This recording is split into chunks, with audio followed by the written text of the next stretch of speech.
ایک بزرگ جا رہے تھے، کچھ بچے آپس میں بحث کر رہے تھے۔ جب قریب سے گزرے تو وہ بچے کہنے لگے، بابا جی ہم کسی مسئلے پر بحث کر رہے ہیں، آپ ذرا فیصلہ کریں۔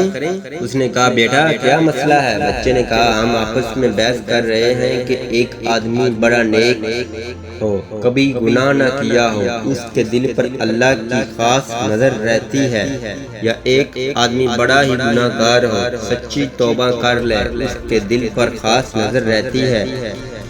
وہ بزرگ فرماتے ہیں، بیٹا میں عالم تو نہیں ہوں، تاہم ایک بات میرے تجربے میں آتی ہے کہ میں کپڑا بنتا ہوں، کھڈی چلاتا ہوں، دھاگے ہوتے ہیں۔ میرے تجربے میں بات آئی کہ جو دھاگا ٹوٹ جاتا ہے میں اسے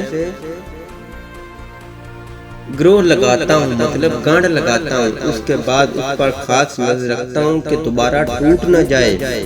ممکن ہے جو بندہ شیطان کے راستے کو چھوڑ کر سچی توبہ کر لے، اللہ اسے اپنی گانٹھ باندھ لے۔